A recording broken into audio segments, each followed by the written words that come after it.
Hello, and welcome to another episode of Get Your Fill Financial Independence and Long Life, where we explore ways to achieve those two goals. And we invite folks on to help us who have done it, people who have done it.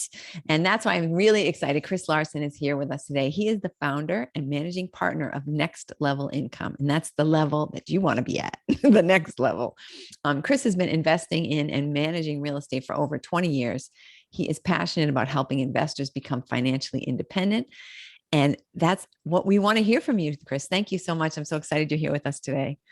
Yeah, I'm excited to be here as well, Christine. Thank you for having me on. Awesome. So I can tell you at 16 years old, I was reading the paper and I'm like, Dad, this 3-family is only like $16,000. Don't you think we should buy it? And he was like, get out of the paper. You're insane. So what was your experience? Did you feel like you came out of the cradle loving real estate, or did it kind of evolve for you? Yes, I think there's nature and nurture. And I think my father was an entrepreneur. He passed away when I was 5 years old, Oh, but he died. He actually died in a plane crash. He was a pilot, had his oh own plane, gosh. and he went down in Lake Michigan. Oh my Um, gosh. so quite tragic, but I didn't get to know him, but I had the You had nature his side with DNA. him. And I'll never forget coming home from college, and I had a Zig Ziglar book, and my mom looked at it and said, I remember your father reading that. She's like, you're so much like your father. So he was an entrepreneur. He was the first, and I think today, the only one from his family in Denmark, Wisconsin, this little town in Wisconsin, to leave and stay like, gone at an early age. So he just liked to explore. He had Harley Davidsons and 6 Corvettes because he restored Corvettes, and a boat and an airplane and a business, and all kinds of different stuff. So it's in my DNA. But when I was young, I was also a worker. Like I would, my first job, I took garbage out, or picked up garbage from the garbage cans at our local beach. Which, by the way, if you want to do something really gross, go to a beach at and this wasn't like a resort beach, right? This is like, just a middle class beach on the Severn River, and it's July and it's hot, and people throw dirty diapers and leftover meat in there. And go pick that up after about a week, and you will learn that that's not what you want to do for the rest of your life. I Yeah. had a paper route. I sold newspaper door to door, or I sold wrapping paper door to door. I did lawns and shoveled snow. So I was always entrepreneurial. Um, Once I got to college, I was racing bicycles. So I started racing bicycles in an early age. And by the way, I tell this whole story in my books, which you can get for free, nextlevelincome.com. Click on the book link. And Awesome. I think you guys have that link, Christine, but it's nextlevelincome.com. And I'll even send you a copy. And I was racing my bike. Cyclists do not make much money at all.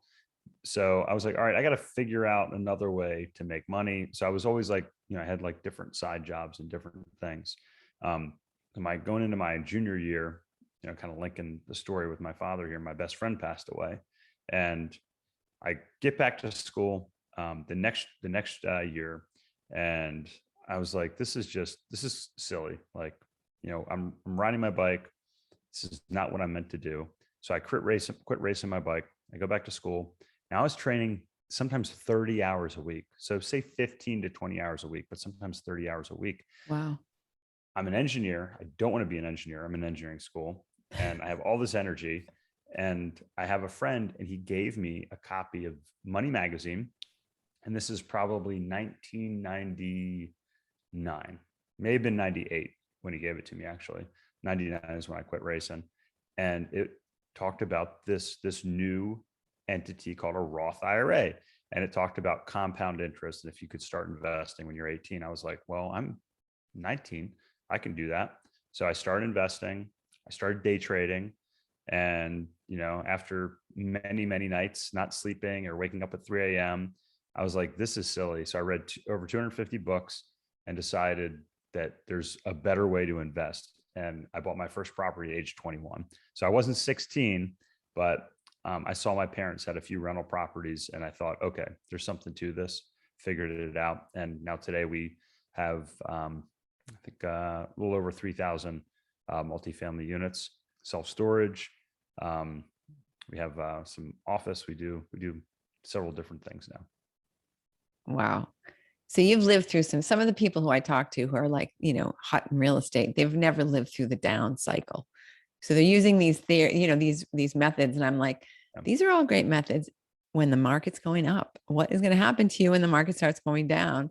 But you've lived through at least one big cycle. Yes. How was that for you?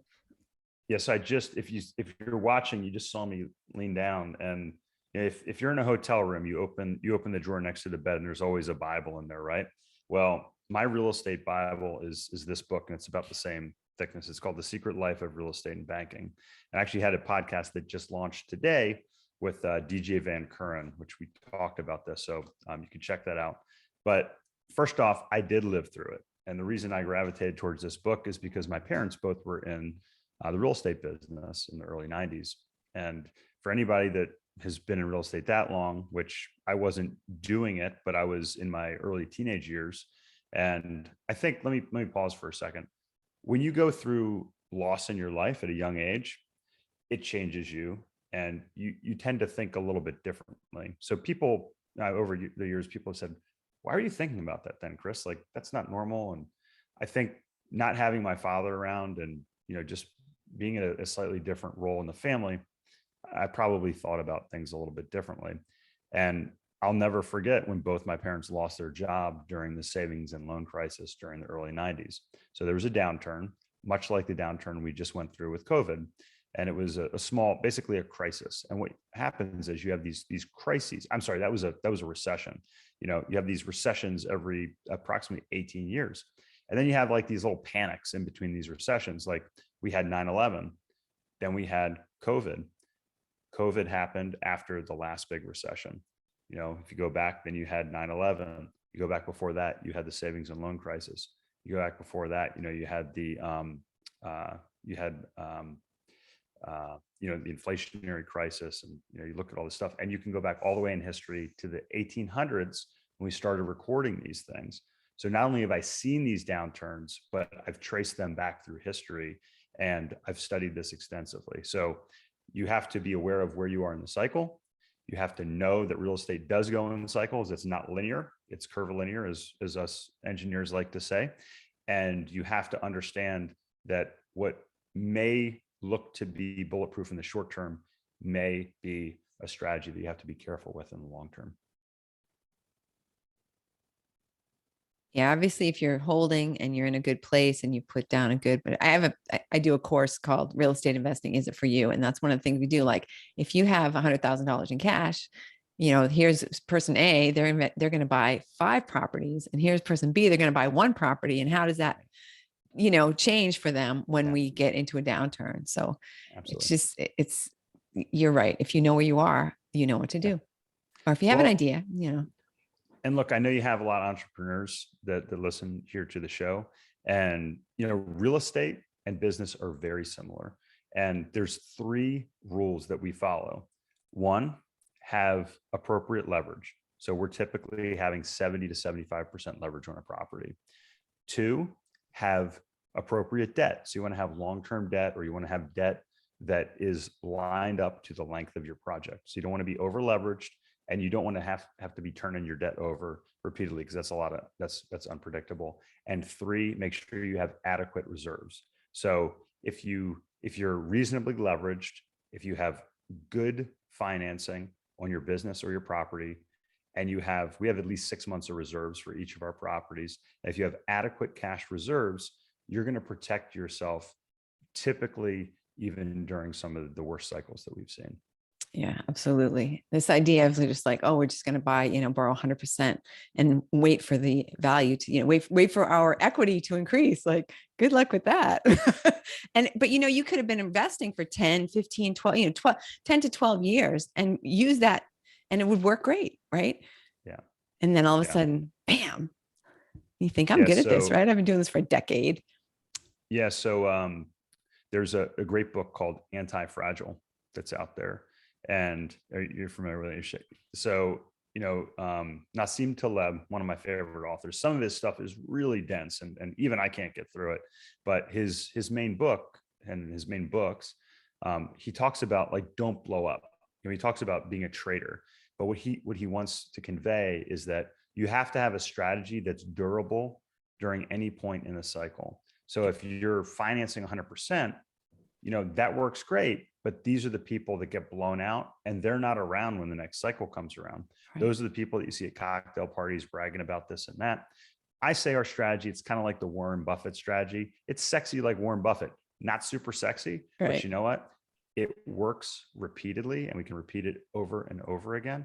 And you know why Warren Buffett's so successful? Because he's still around after, he didn't become a billionaire until his 50s, and then you keep that track record up for another 30 or 40 years. I mean, Charlie Munger's like 99 or something. I mean, right. I know. I look at that guy, I'm like, is this guy from Tales from the Crypt? How old is this guy? But they're still sharp. They're still investing. And, I'll tell you what, you keep that compound interest going, another 40, 50 years, you're going to crush it. Exactly. And they love it. That's another thing, right? I mean, they love it. They eat, drink, and sleep it, right? So that's another thing, right? You got to do your research. It's not this plug and play type of thing. Yeah, absolutely. So now you're successful. You've got thousands of rental properties, thousands of doors. So what's your life look like now? I mean, you can pay everybody to do everything. What do you do for fun? You're writing a book, you've got a podcast. What's going on? Tell your today's life. Well, I appreciate that. It's funny because like you kind of alluded to when you say next level, like there's always another level, right, Christine? So you're always looking up and you say, okay, what do you do? And so my big goal, for a lot of years was a certain amount of passive income, being able to leave a W-2 job, having full control, over everything. When you hit that point, what happens and what I've seen is you turn more towards purpose. So, this is why financial independence is so important to me. The only thing more important is health. So you have to be, have an utmost focus on your health, because if you don't have that, then what good is all the money in the world? So I think if you have enough money coming in that you don't have to go work for somebody else and do that, you can do what you love. And what I love to do is I love to convey the knowledge that I've accumulated over the past couple of decades and teach that to people. And what I say to my coaching clients is, look, like you can figure out what I did too, but I don't want it to take 15 years. Like I can give it to you in 15 days. So, what I love to do, we wrote the book to, if you're watching, so we wrote the book to share not only my story, but also our methodology when it comes to a value add strategy. And the value add strategy in multifamily also applies to the self-storage projects we do, the car wash projects that we do, the mobile home parks that we do. It's a very repeatable strategy. Obviously, it's a different operating strategy, but the same core strategy applies. Just like Warren Buffett has a value investing strategy that he applies to different market sectors. But the most important thing in my life right now is being a father to my children. So, my father wasn't around. He didn't have that choice when he was young. So tomorrow I'm going to take my son out mountain biking after school. He's got his first mountain bike race this weekend. So I'm going to take him and my younger son to that, but so when I'm not spending time with my kids, I'm working with investors, putting deals together with my partners. I have a very small group of coaching clients I work with, and again, trying to help them shortcut the path to success. And then for fun, again, I love to spend time with my boys, but I still ride my bike. I raced for over 20 years. I ride my bike. I love to be outside here in Asheville, North Carolina. Love good food, love to cook, and I love to enjoy restaurants as well. Fun.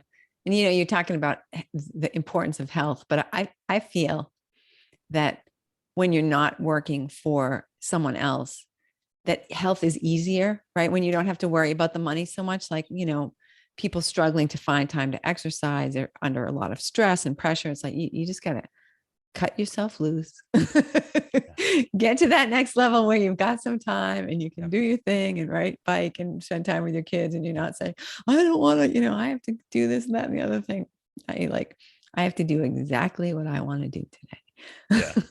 And it is hard when you don't have to do anything. It is hard to figure out what the priorities are. And, you have to kind of think bigger. So if you're listening and you're like, well, yeah, that's great, Chris, but like, I'm not there. I have to go to work today. Here's what you do. You need to number one, create a big vision. So create a vision for your life. Say, hey, what do I want my life to look like? I like 3 years. I think that's kind of like the Goldilocks, time frame. People say 5 years. I mean, geez, 5 years, you can do anything in 5 years. 1 year, it's hard because like I think people tend to overestimate what they think they can do in a year and underestimate what they can do in 5. So I choose 3, because your whole body, you can literally recreate your entire body in 3 years. So if you can recreate your entire body, why not your life, right? Why not change your life? Once you have that vision, you need to prioritize what you want to do. And when I quit racing my bike, and this is the second time, because I kind of started racing again later on in my career, or my life. I say career, I guess it was kind of a racing career. But that's how I wrote my book. From 5:30 in the morning till 7 o'clock in the morning, I would sit down and I'd write. And it didn't take that long. But focus on your number one priority. And I have on my blog, if you check out my website, I talk about how to create another 20, 30, 40 hours a week. And I got news for you. It's getting rid of the stuff that really doesn't matter, like social media, like the news, cut cable out. Hey, if you're struggling to find time, maybe you shouldn't be watching, sports 20 hours a week. Maybe you should be reading and educating yourself, or getting a coach and doing those sorts of things. If it's your health, maybe that's what you should be doing. So once you hit those priorities, what I find is, especially with my coaching clients, success, it compounds and it snowballs, and the success that you have in one area of your life starts to roll into other areas. If you get complacent, that's where, you have to sometimes refocus and figure that out and set your goals higher and, challenge yourself again. Yeah, you're absolutely right. And there are so many things I think that people do by default. They just like get home and plop themselves in front of the television, and then they just get home, or, or just do something that without, right. And then they're exhausted because they're not exercising. You know what I mean? Like, I don't have to get up at 4:30 every morning, but it feels good to get up early now. Like it's ridiculous. People think I'm an idiot, or, not everybody, but that I get up before the alarm now. I mean, I was consistently 7:30, right? I was so excited that I didn't have to get up till 7:30. I could get up. Oh, I could just lay in bed. Now my alarm goes up at 4:30, and I'm usually up at like 4:15, like without the alarm. I'm like, oh, hey, it just feels really good. I told my buddy, he was here this weekend with his wife and his 2 lovely little girls that grew up with my boys. They've moved around the country, and it was Saturday. And I was like, man, I slept in today till like 7, because they came in the night before. We were up late, like after midnight, which is really late for me. And he's like, you slept in? I was like, yeah, we normally get up at 5, like normal time on Saturday. And he's like, why? But yeah, you just get used to it. We got stuff to do. So yeah, it is when your life's in harmony, everything starts to work out. So if you're off balance, you have to start figuring out what's that one piece that you can start doing, something you can get excited about, and really, focus on first thing in the morning when your energy's high. Don't wait till the end of the day. You're saying, hey, I want to do this. I'm going to start working out. Hey, get up, put your gym clothes on, put your running shoes on. I used to put my cycling clothes on in the morning. I'll tell you what, you look really silly walking around in spandex at 5 a.m. drinking your coffee if you're not riding your bike, But if you wait till 4:30 or 5 when your energy is low and it's like, maybe I'll just have a drink today instead of going to the gym. So do it first thing in the morning. Yeah, absolutely. And there was a time in my life when I would sleep in my exercise clothes. I just didn't trust myself to be able to get out of the door in time. But yeah, obviously that's it. But yeah, whatever you have to do, because it's true. You're like, I'll do it after work. Well, some people can do that, but if you want to do it consistently, do it before everything else happens. Absolutely. Love that. Especially if you're trying to create a new habit. Yeah. And even even writing your book, for example, right? You're doing that at 5:30 in the morning, because that's when, even if you're not working, it's still a time when you're not interrupted. There's always going to be, once everybody else wakes up, forget it. The day's over. That's the other thing. Once you have kids, like, now my wife, she's like, you're crazy. Why do you get up so early? So now she gets up before I do, Christine. And that's her magic time. So she gets up, she meditates for a short period. And then she's an architect, so she's able to concentrate. And then our boys are up at 7 o'clock, and we have a little bit of family time before they go to school. And then now what's funny is that's when I work out, because it's a habit for me. It's something I do every day. Yeah. The hard thing for me isn't getting up and focus and working out. It's getting up and getting something done that I'm maybe not necessarily want to do. So my kind of reward is getting to go to the gym or go for a bike ride after I get my boys out the door. And then I kind of get to restart my day after that. So it's interesting how your routines change over time. Well, it just sets a really nice foundation for the day as well. When you do something really, like that in the morning where you're setting the tone, as opposed to like groggily hitting the snooze alarm 14 times and you're late and you're racing around. I mean, it's just a terrible way to start the day. It's Absolutely. funny. I'm part of a mastermind group and, people are like, oh, I just don't know how I can fit in this, that, or the other. And I'm just like, try just getting up just a half hour early. Just try getting up a little early, get up a half hour early, do that thing.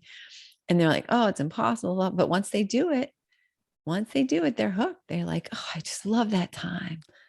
I'll tell you what, I'll give your audience another gift here. So my personal coach, Craig Ballantyne, has a book called The Perfect Week Formula.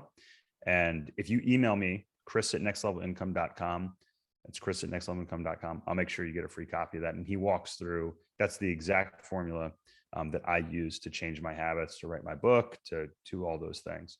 So I'm just thinking about that as we have this conversation. So email me, I'll make sure Craig sends you a free copy of his book.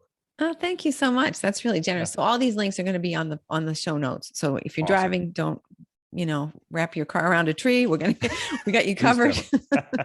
And you can download my audiobook for free. So yeah, you can get that too and keep driving. I love audiobooks. I listen to at least 2 a month. It's so efficient. Awesome. So now let's talk about the writing of your book for a minute. Sure. When it's obvious to me, and I think to everybody, why you would want to write a book, right? You like, I have this wisdom, I want to share it. But what was the process like for you? Did you just like sit down and like channel it in like 24 hours or?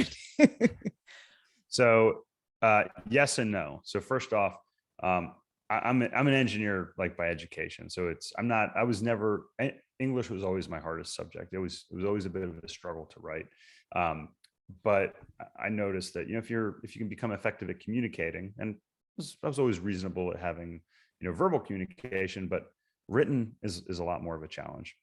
So as you're in business, if you're early in your career and you're listening, if you can learn how to communicate better, go to Toastmasters. If you can learn how to write things like emails, that's going to be an important skill to have. So I worked on my writing for a long time. I even took a class in college. It was called, technical and professional writing, something along those lines, to help communicate, some of these concepts that, may be more complex. And then as I got into, business, and then ultimately led teams, and I was training, I would write kind of like newsletters, essentially, to my teams, to the people I was training, to help convey some of these ideas and those sorts of things.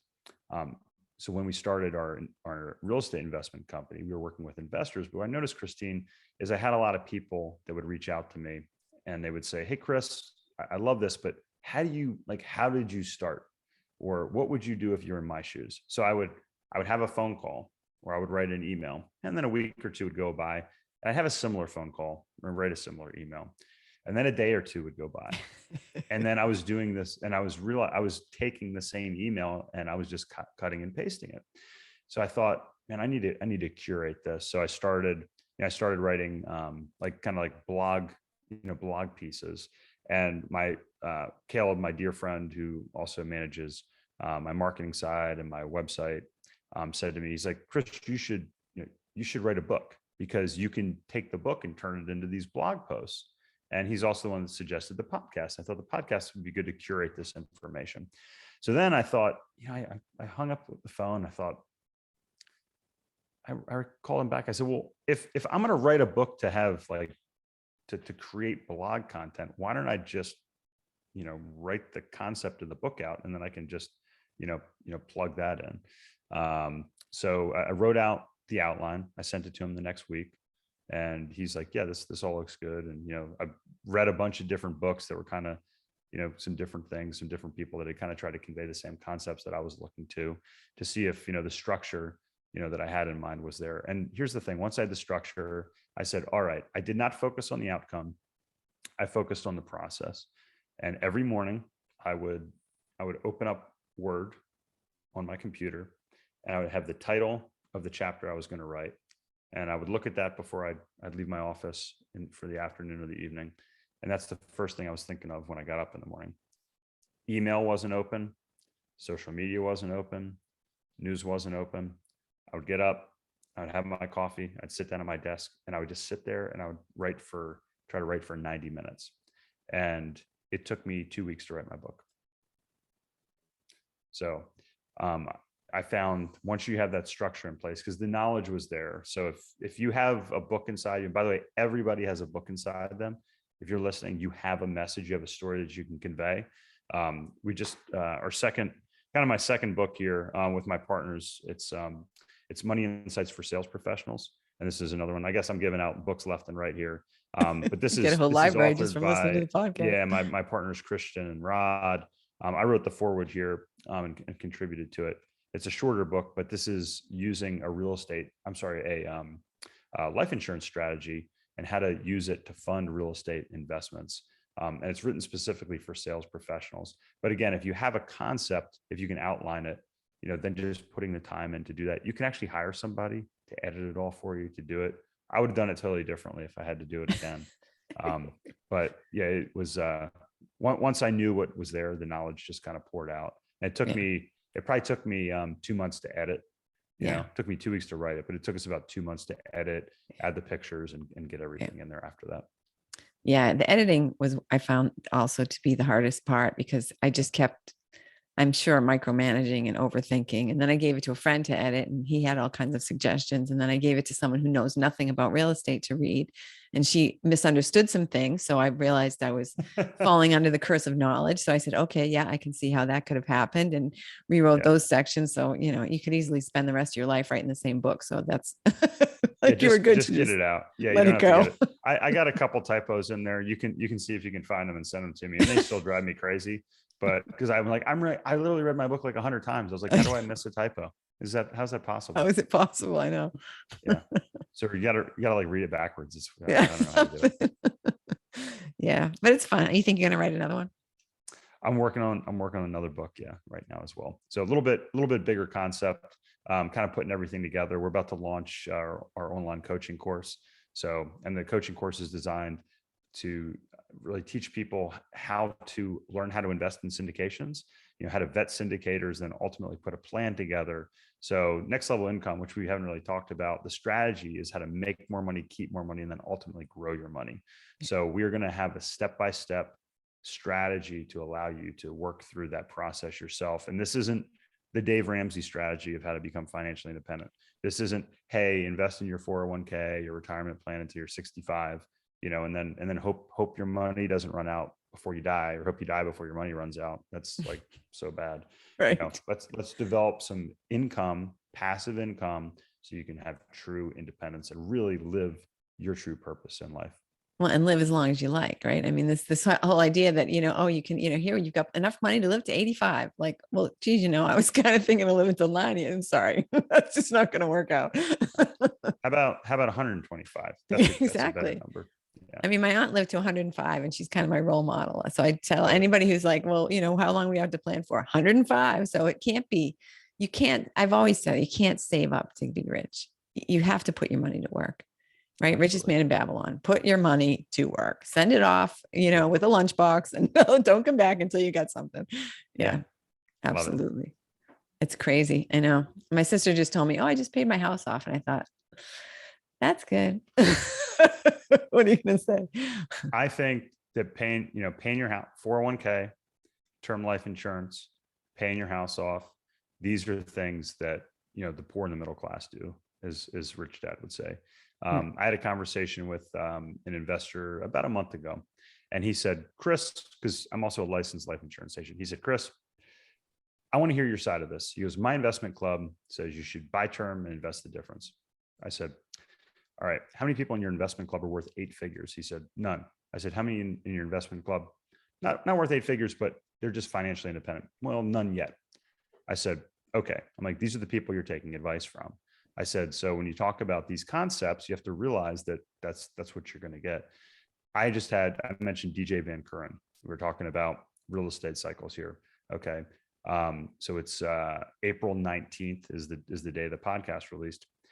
DJ works with families that have family offices, $250 million or more.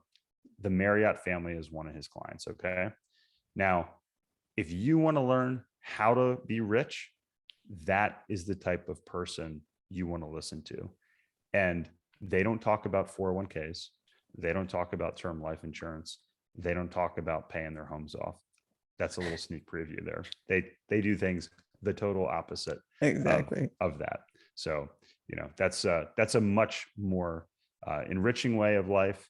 And it also, this concept of retirement it's like driving into a wall. It's like, why would you want to do that? Why would you want to limit yourself in that way and come to such an abrupt stop when, the world, the possibilities that you have when you do it another way are so much more fulfilling and also stimulating from a mental perspective.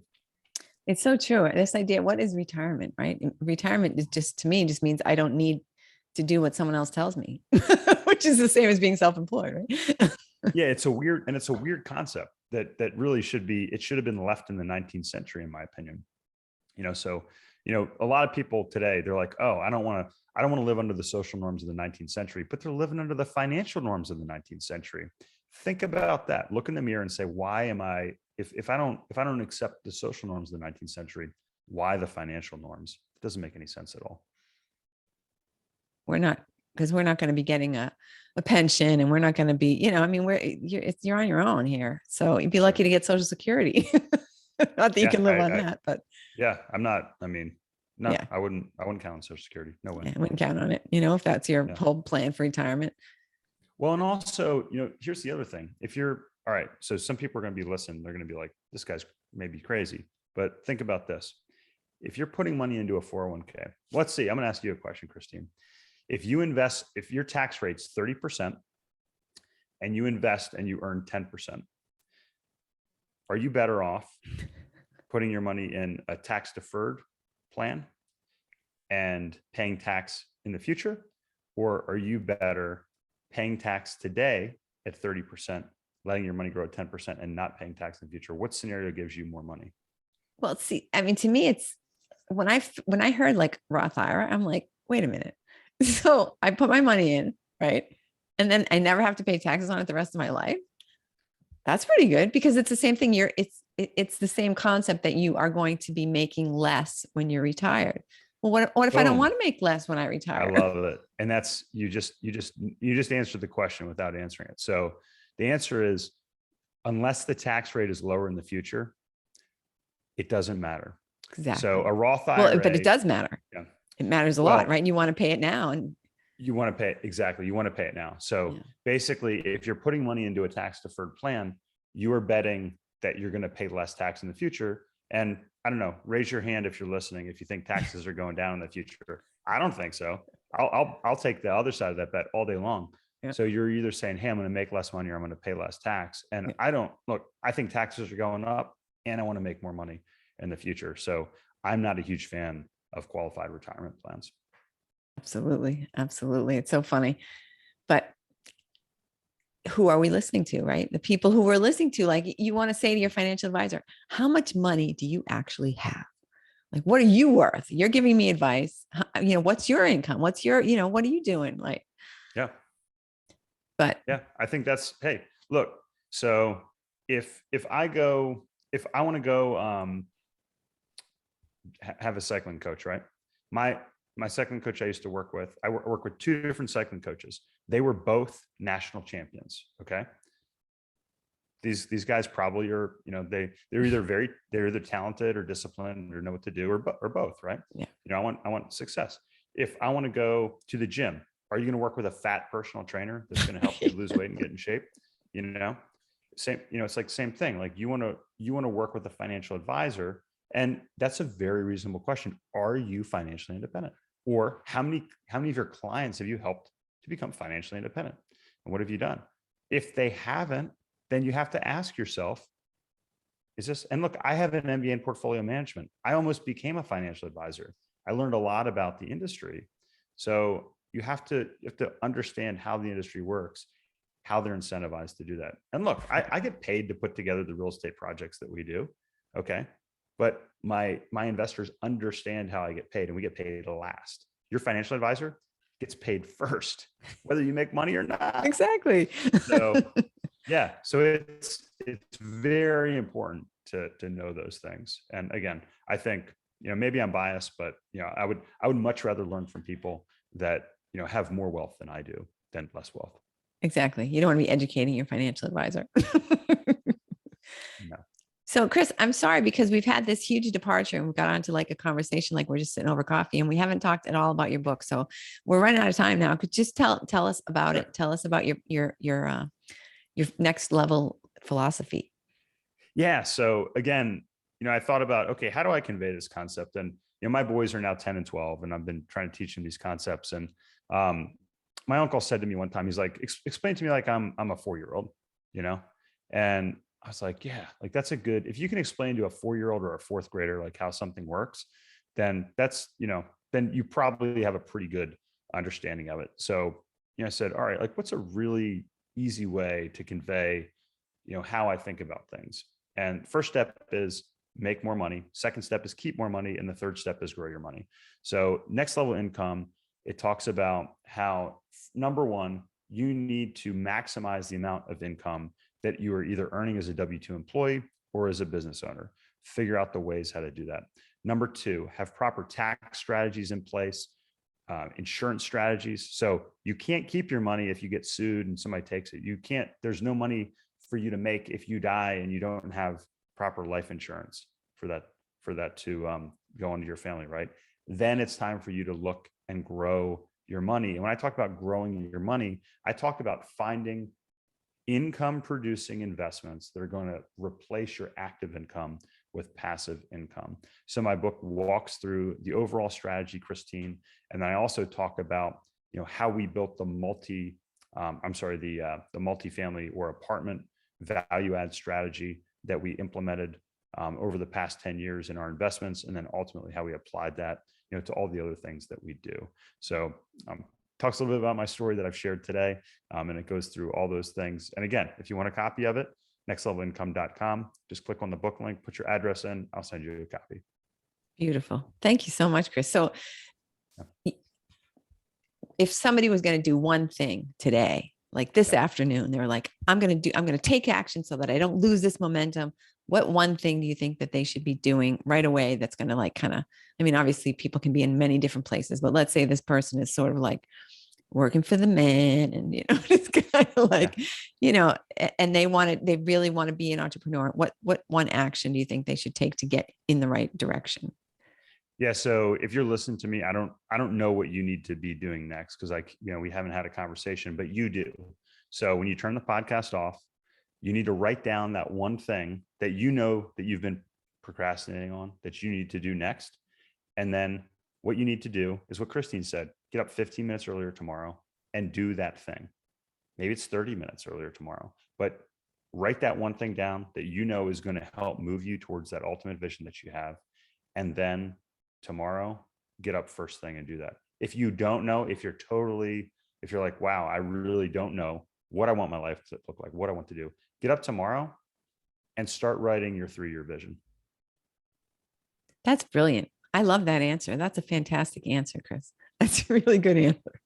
So what do you wish I would have asked you? What have you not shared what did we not touch on? I know we went like over the moon and back. So tell me what you'd like to share with everybody. I feel like we've hit on a lot of things.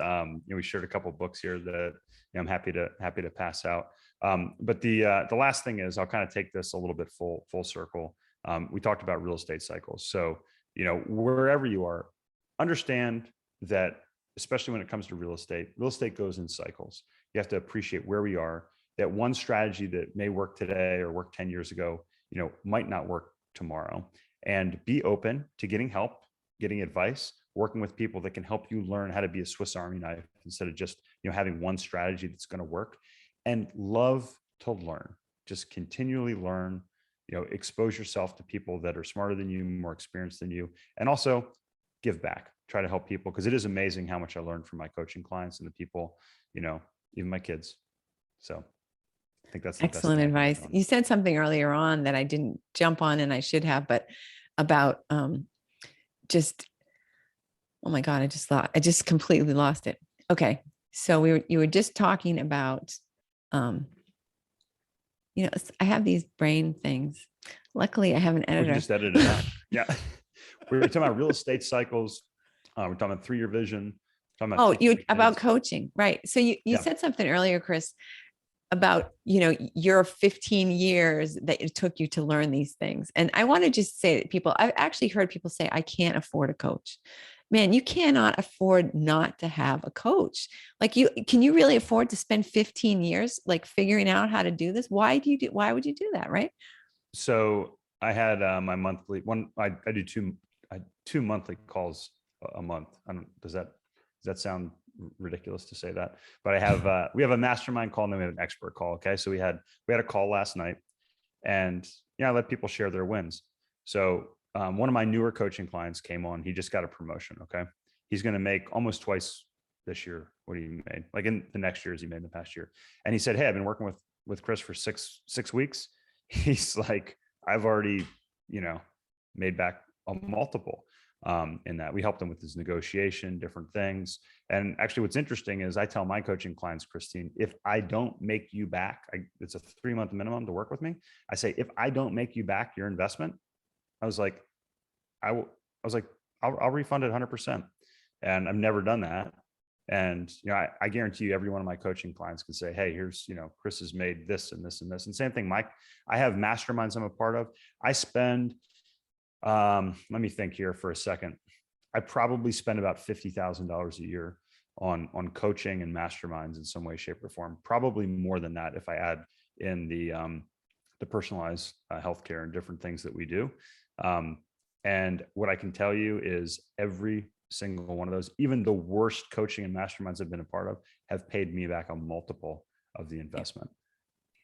Exactly. You're always going to take something away. And it also puts you in proximity of people who are succeeding, right? Even if, even if the speaker's terrible, right? You sat next to somebody who gave you some fantastic advice, something you heard, whatever. I mean, it's about, a long time ago, I was going to take a class from Brian Tracy, a speaking class. Yeah. You might never know that, having been on a podcast with me, but it was Brian Tracy Speaker Academy, and it was like $10,000. And I thought, oh my God, I really can't afford to spend $10,000, to learn how to speak when I'm not a speaker, And when the guy called me to find out if I was interested, because I just filled out a form and I didn't know how much it was. He said, he started talking about some of the people that would be there. And I had just heard like a week before, probably Charlie Tremendous Jones saying, you're the sum total of the 5 people who you spend the most time with. And I thought, this is what I need in my life, is to spend time with people who are at a higher level. And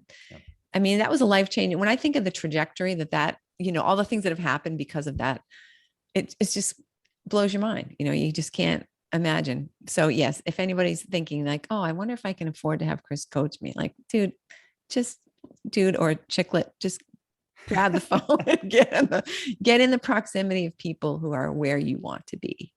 Yeah, absolutely. Yeah, it doesn't have to be me. You're exactly right, Christine. Just surround yourself with those people. And it's harder as you become more successful. You have to continually strive to expand your peer group and do that. And sometimes there are people, there are negative forces in your life that I talk about using kind of the circle strategy. So you write down on a sheet of paper, who you want to spend more time with, and just spend more time with those people. And the people that you don't need to be around, you'll naturally spend less time with them. You don't have to cut people out. You have to ostracize people, but just focus on the people and the peer group that you want to spend time with. And that's really going to help pull your life in that direction. Absolutely. Absolutely. Chris, thank you so much for being here with us today. I really love talking with you. I had a great time. It's been wonderful. Yeah. Thank you for the opportunity, Christine. Oh, believe me, the pleasure was all mine. And thank you, listener, for listening. We've got tons of links. Chris is giving away a library. So I'm going to put all those links in the show notes, and you must click them all and get all the free stuff, because they're books that you're going to read and they're going to change your life. Please do. Feel free to share them. And again, it's my pleasure to be able to share all the knowledge that we have out there. Awesome. Thanks so much, Chris. And thank you, listener, for listening. I know you have a big choice of podcasts, so I'm very honored that you're here, and honored that we are in 50 countries in the world. So that's just so amazing. Congratulations. So amazing. Have a fantastic week, and see you next week.